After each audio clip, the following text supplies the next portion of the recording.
All right, John OG here, and I need you to lock in right now, because what I'm about to show you affects 24 million Americans who are counting on pension payments in retirement and have absolutely no idea that the money is not there. State and local government pension funds in the United States are underfunded by at least $1.3 trillion, according to the most optimistic estimates using the pension board's own assumptions. Independent analysts using realistic return projections put the real number closer to $6 trillion, and the gap is growing every single quarter. This is not a future crisis. This is not a projection. This is happening right now.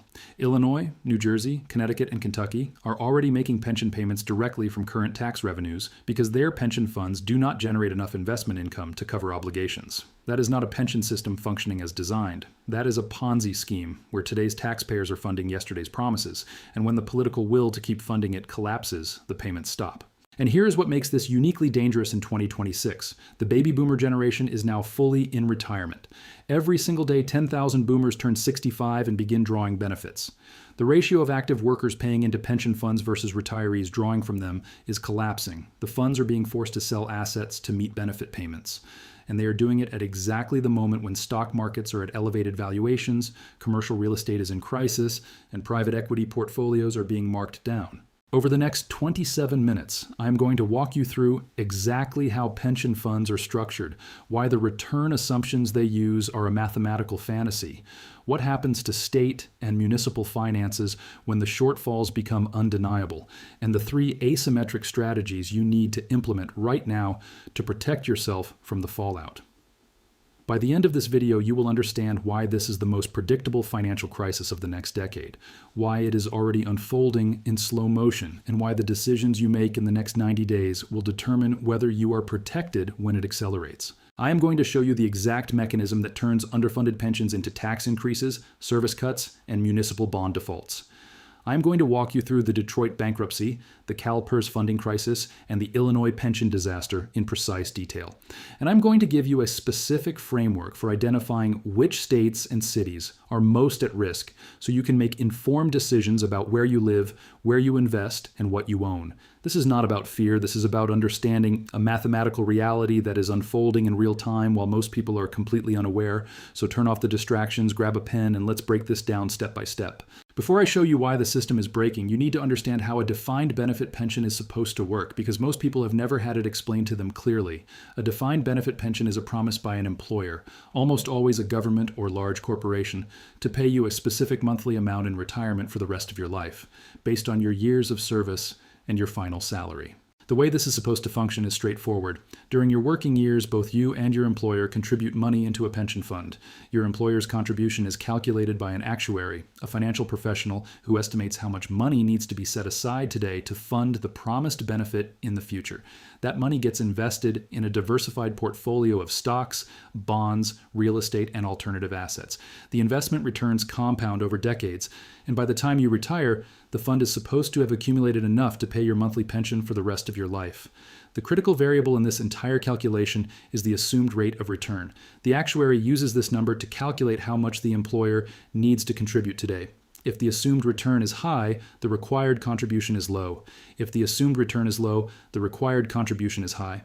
And here's where the fraud begins. Most public pension funds in the United States use an assumed rate of return of 7% to 7.5% annually. This assumption is not driven by financial reality, it is driven by political necessity. Because if pension boards reduced their assumed return to a realistic 4% to 5%, the required contributions from state and local governments would double or triple overnight. Budgets would have to be slashed, taxes would have to be raised, and politicians who made decades of pension promises would have to answer for them. So instead of facing reality, pension boards maintain fantasy return assumptions that allow them to underfund their plans year after year, kicking the problem down the road for the next generation of politicians and taxpayers to deal with. The result is the $1.3 trillion funding gap that exists today under their own optimistic assumptions and the $6 trillion gap that exists under realistic assumptions. Let me give you a precise breakdown of what a 7% annual return assumption actually requires. A pension fund with a typical allocation of 50% equities, 25% bonds, and 25% alternatives needs each component to hit specific targets to achieve 7% blended returns. The equity portion needs to return approximately 9% to 10% annually. The bond portion, at current interest rates, is returning 4% to 5%. And the alternatives? which include private equity, hedge funds, and real estate, need to return 10% to 12%. Here's the problem with every single one of those targets. Equity returns of 9% to 10% are achievable over very long periods, but they are not linear. You get years of 20% returns followed by years of negative 30% returns. And when a pension fund is in net outflow mode, paying out more than it takes in, the sequence of those returns matters enormously. A bad stretch of equity returns in the early years of a fund's distribution phase can permanently impair the fund's ability to recover because it is selling assets at depressed prices to meet benefit payments. Let me make this concrete with numbers. Imagine a pension fund with $10 billion in assets that is paying out $600 million per year in benefits and receiving $400 million in contributions, for a net outflow of $200 million per year. If the fund earns 7% returns, assets grow by $700 million, while the net outflow reduces them by $200 million. For a net increase of $500 million, the fund slowly grows toward full funding. But if the stock market declines 30% in year one, the fund loses $3 billion in asset value while still paying out $200 million in net benefits. The fund goes from $10 billion to $6.8 billion. Now, to achieve the same benefit coverage, the fund needs to earn higher returns on a smaller asset base. If it earns 7% on $6.8 billion, it generates $476 million, while the net outflow is still $200 million. The fund barely maintains its level, let alone closes the gap created by the bad year. This sequence of returns risk is why pension funds that are in distribution phase are so vulnerable to market downturns. And the boomer retirement wave means that almost every major public pension fund in America is now in distribution phase or approaching it. Bond returns of 4% to 5% are only achievable today because rates are elevated.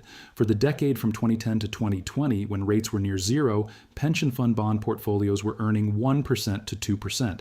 That decade of below-target bond returns created an enormous deficit that funds are still trying to recover from. And alternative investments are the biggest fantasy of all.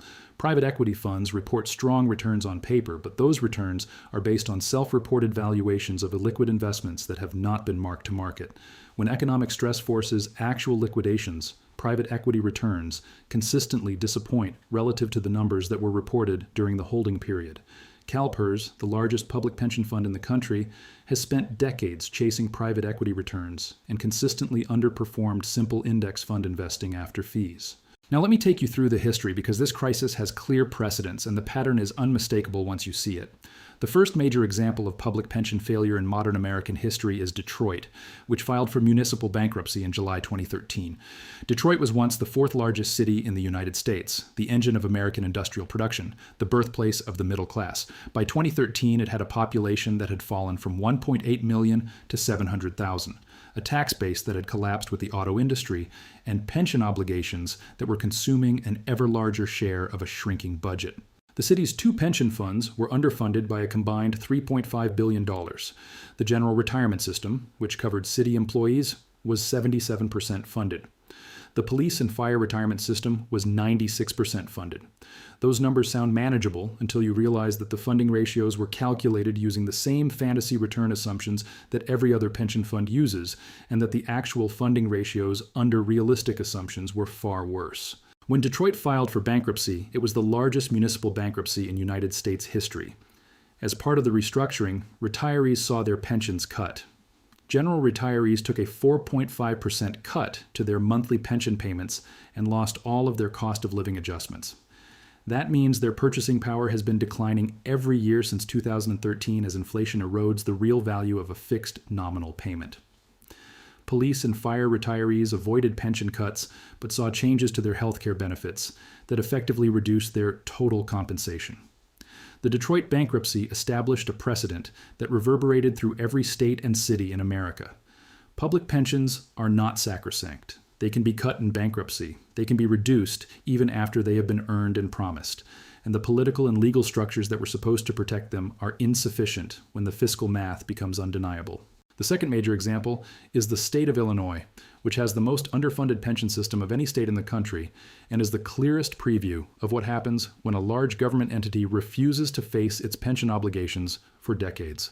Illinois has 5 major pension funds covering state employees, teachers, university employees, judges, and legislators. As of fiscal year 2025, the combined funded ratio of those 5 funds was approximately 44%. That means the state has 44 cents for every dollar it has promised to pay retirees. The unfunded liability is over $200 billion, or roughly $55,000 for every household in the state. How did Illinois get here? Decades of deliberate underfunding. State politicians repeatedly chose to put less into the pension funds than actuaries required, using the freed up money to fund current government services, avoid tax increases, and win elections. The Illinois Constitution explicitly protects pension benefits from being reduced, which means the state cannot cut its way out of the problem. It can only fund its way out, which requires either massive tax increases, massive service cuts, or both. The consequences are already playing out. Illinois has the worst credit rating of any state, just barely above junk status. Its borrowing costs are significantly higher than other states, meaning taxpayers pay more in interest on every dollar of debt the state issues.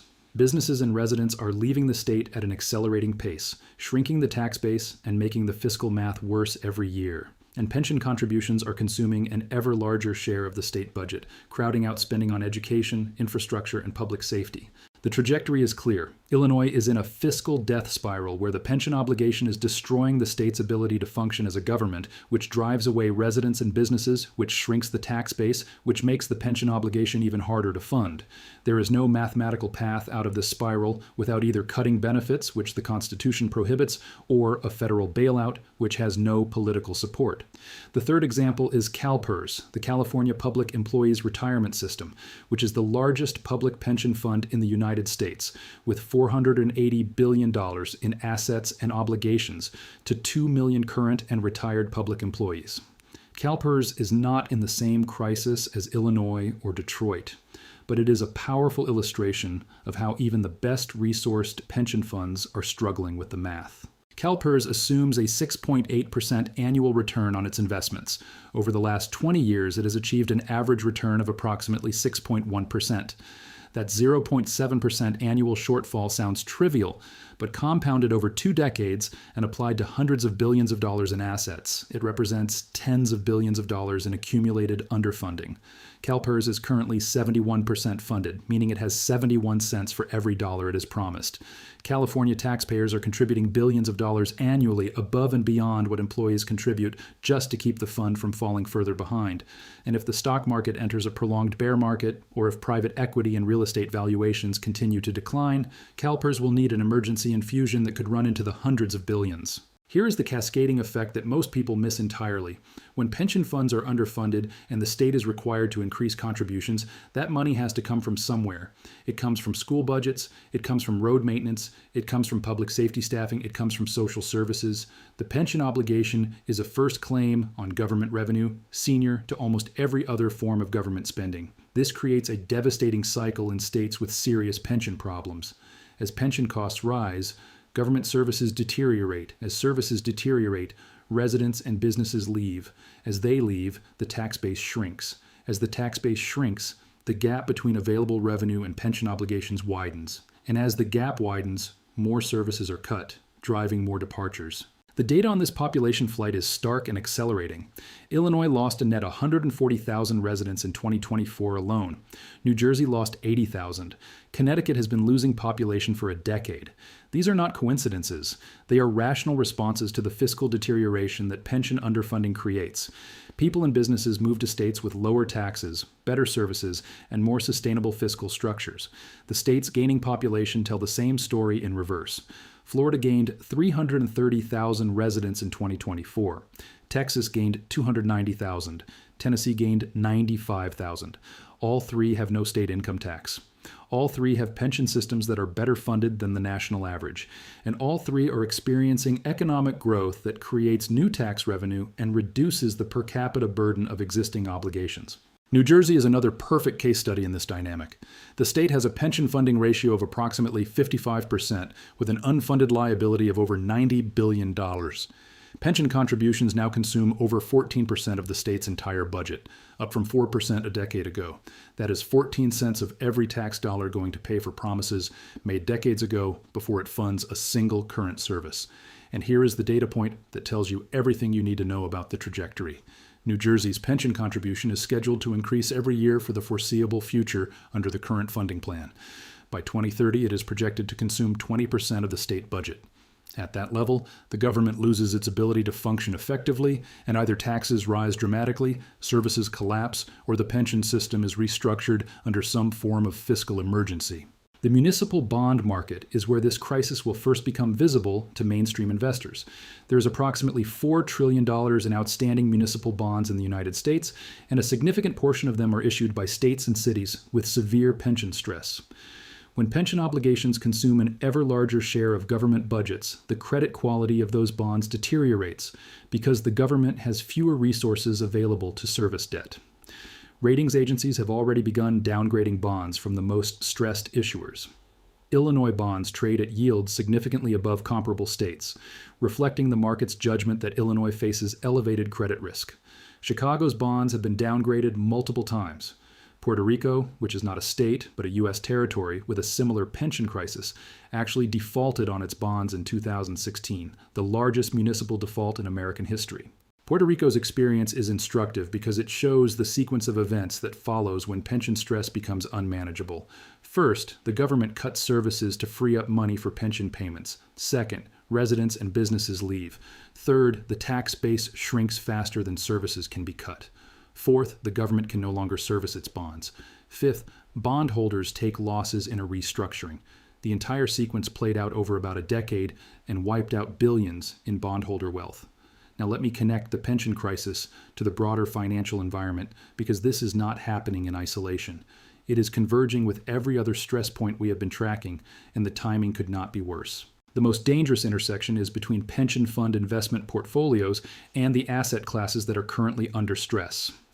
Pension funds collectively hold approximately $1.2 trillion in commercial real estate, either directly or through real estate investment trusts.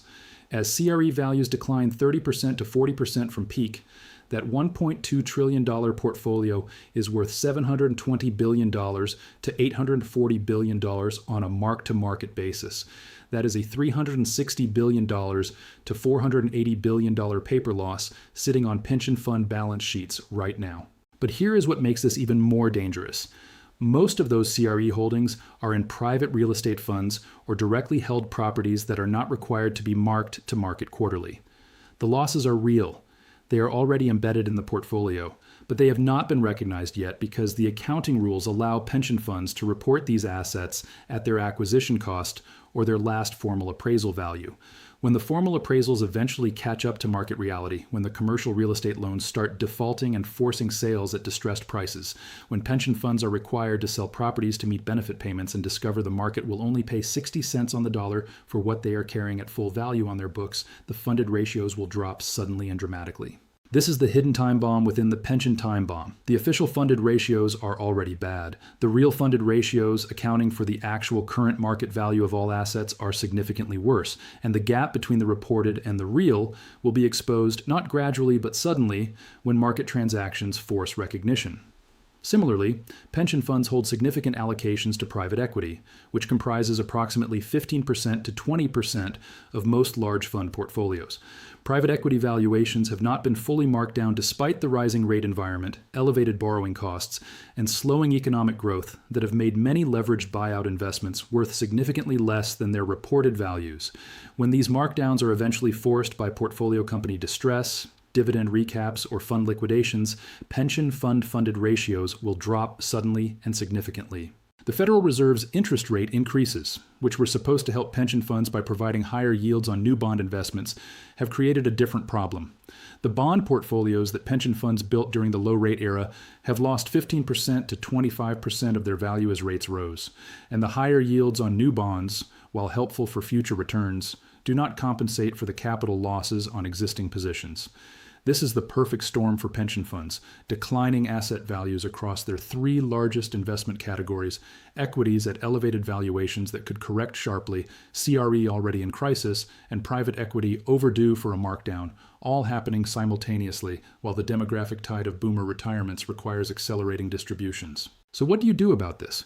But before we get to the strategies, I need to tell you about the private pension crisis that is running parallel to the public pension crisis, because this affects a completely different group of Americans, and it is just as dangerous.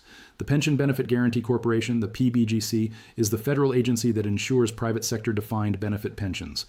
When a private company fails and cannot meet its pension obligations, the PBGC steps in and guarantees benefits up to a statutory maximum. As of 2026, that maximum is approximately $7,400 per month for a retiree who retired at age 65. Benefits above that limit are not guaranteed. The PBGC's single employer program, which covers pensions at individual companies, has a surplus of approximately $44 billion. That sounds healthy until you realize it is backstopping approximately $1.1 trillion in private pension liabilities. The funded ratio is 4%, marginally better than the FDIC's coverage ratio, but still razor thin in the event of a systemic wave of corporate bankruptcies. The more dangerous program is the PBGC's multi-employer program, which covers pension plans that cover workers in multiple companies within an industry, typically union workers in trucking, construction, retail, and entertainment. The multi-employer program has a deficit of approximately $65 billion and was projected to be insolvent by 2026 without intervention. Congress passed the American Rescue Plan in 2021, which included $86 billion in bailout funding for the most distressed multi-employer pension plans. That funding bought approximately 30 years of solvency for the most distressed plans, but it did not solve the underlying demographic problem. These plans have far more retirees drawing benefits than active workers contributing, and the ratio is getting worse every year.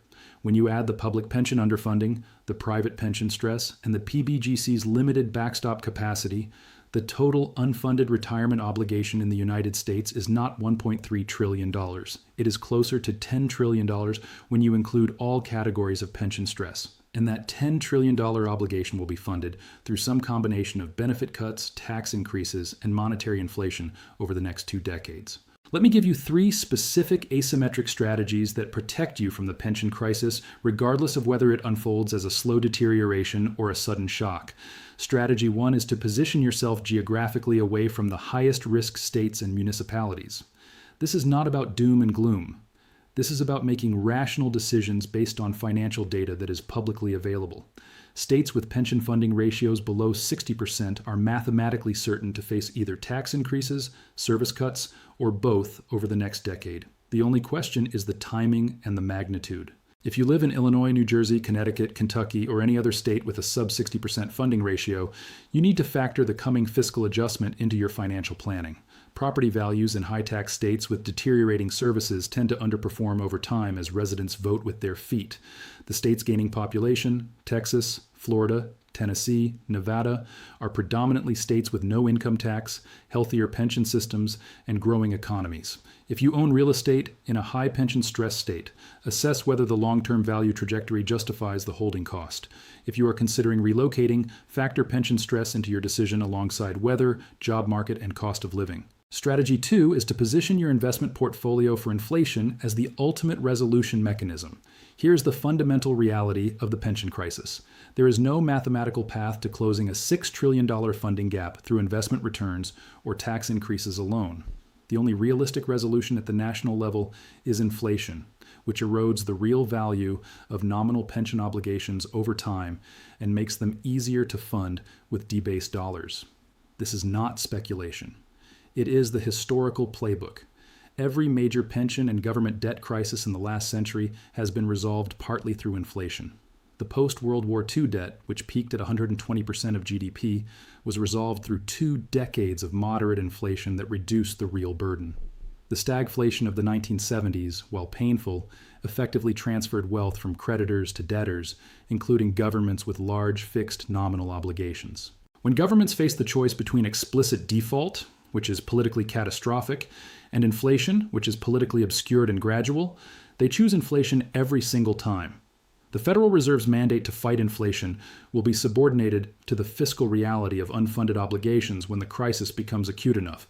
The assets that protect you in an inflationary resolution are physical gold and silver, real assets with pricing power, energy infrastructure, productive farmland, and short-duration inflation-protected securities. Physical precious metals are the most direct hedge because they cannot be inflated away, cannot be defaulted on, and have functioned as monetary insurance for 5,000 years across every currency crisis and government fiscal failure in recorded history. Central banks understand this, which is why they have been buying gold at record pace. In 2023 and 2024 combined, central banks added over 2,000 tons of gold to their reserves. Poland, China, India, Singapore, and the Czech Republic are all building strategic gold reserves because they understand that the global fiat currency system is under stress from exactly the kind of sovereign fiscal obligations that the pension crisis represents. For individual investors, a 15% to 20% allocation to physical gold and silver is not speculative.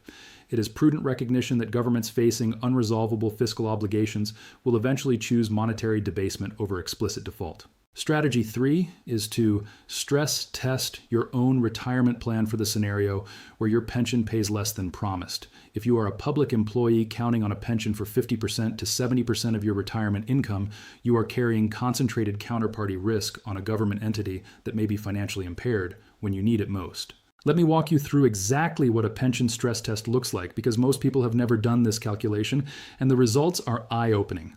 Take your expected monthly pension payment and calculate 3 scenarios. Scenario A is full payment, which is what you are currently planning for. Scenario B is a 25% reduction, which is what Detroit General retirees effectively experienced when you factor in the elimination of cost of living adjustments over 10 years. Scenario C is a 50% reduction, which is the range that some analysts project for the most distressed pension systems under a restructuring scenario. Now calculate your monthly budget in each scenario. In scenario A, can you cover your essential expenses, including housing, food, healthcare, and transportation with your pension alone? In scenario B, what gets cut? In scenario C, is your retirement even financially viable without significant supplemental income? Most public employees who go through this exercise discover that their retirement plan is only viable in scenario A, which is precisely the scenario that is least certain for those in high-risk pension systems. The prudent approach is to build a private savings cushion large enough to make scenario C survivable without dramatic lifestyle changes. The specific benchmark I recommend is simple. Build enough private savings that you could retire comfortably even if your pension paid zero. If you can do that, the pension becomes a bonus rather than a necessity, and you eliminate the single point of failure that could devastate your retirement. This requires aggressive saving in the years remaining before retirement. If you are 20 years from retirement, maximizing your 401k and IRA contributions and investing in low-cost index funds will likely build enough supplemental wealth to provide a meaningful cushion. If you are 5 years from retirement and have not built substantial private savings, the calculus is different. You may need to delay retirement, reduce planned expenses, or consider part-time work in early retirement to bridge the gap. For those already retired and collecting pensions from high-risk systems, the priority is to reduce fixed expenses, eliminate debt, build liquid reserves outside the banking system, and increase your allocation to inflation-protected assets. If your pension is cut, the worst position to be in is one where you have high fixed expenses, no liquid reserves, and no ability to generate supplemental income. The best position is one where your essential expenses are low, you have 6 to 12 months of liquid reserves in treasury bills or money market funds, and you have meaningful allocations to gold and silver as inflation protection. Here's your specific action plan for this week, because understanding the problem is only valuable if it drives concrete action. Step 1. Look up the funded ratio of your specific pension plan. Every public pension fund in the United States is required to publish an annual actuarial report. Find yours by searching your state or city name plus pension fund annual report. Look for the funded ratio, the assumed rate of return, and the trend over the last 5 years. If the funded ratio is below 70% and declining, you are in a high-risk plan. Step 2. Look up your state's overall pension funding situation using data from the Pew Charitable Trusts, which publishes annual state pension funding reports. Their data is the most comprehensive and uses consistent methodology across all states. States with funding ratios below 60% are the most at risk. States with ratios above 80% are relatively stable. Step 3. If you are a public employee, meet with a fee-only financial planner this month to stress test your retirement plan under multiple pension scenarios: full payment, 20% cut, 40% cut, and zero. The plan that survives all 4 scenarios is the one you want to build toward. Step 4. Begin building your inflation hedge position. Start with a 10% allocation to physical precious metals if you don't already have one. Buy from reputable dealers, take delivery, or use allocated storage, and treat this as insurance rather than a speculative trade. Step 5. If you own municipal bonds from high pension stress states or cities, review your exposure immediately. Illinois, New Jersey, Puerto Rico, and several large cities are carrying pension obligations that will eventually force either tax increases that shrink the economy or defaults that impair bondholders. Neither outcome is good for muni bondholders. Rotate towards states with strong pension funding ratios and growing tax bases. Here's the question I want you to answer in the comments, because this is where the conversation becomes genuinely valuable. Do you have a pension? And do you believe it will pay you 100 cents on the dollar for the rest of your life? Or are you hedging that assumption by building private savings alongside it? The answer tells me everything about how prepared you are for what's coming, because the data is unambiguous. $1.3 trillion under the best assumptions, $6 trillion under realistic ones, funded ratios declining, demographics worsening, asset values under pressure, and political systems structurally incapable of addressing the problem until it becomes a crisis. If you found this breakdown valuable, if you now understand why the pension crisis is the most predictable and most ignored financial time bomb in the American economy, then I need you to do two things. First, smash that subscribe button and turn on notifications, because I am tracking pension-funded ratios, state fiscal conditions, and municipal bond market stress in real time. When the early warning signs start flashing, you will be the first to know. Second, share this video with any public employee you know who is counting on a pension and has not stress-tested their retirement plan for the scenario where that pension pays less than promised. The crisis is not coming. It is already here. The only question is whether the people who are most exposed understand it in time to protect themselves. The pension time bomb has a $1.3 trillion fuse under the best assumptions and a $6 trillion fuse under realistic ones. The clock is running, and the decisions you make this week will determine which side of this crisis you are on. I will see you in the next one. Stay sharp, stay informed, and stay ahead of the curve.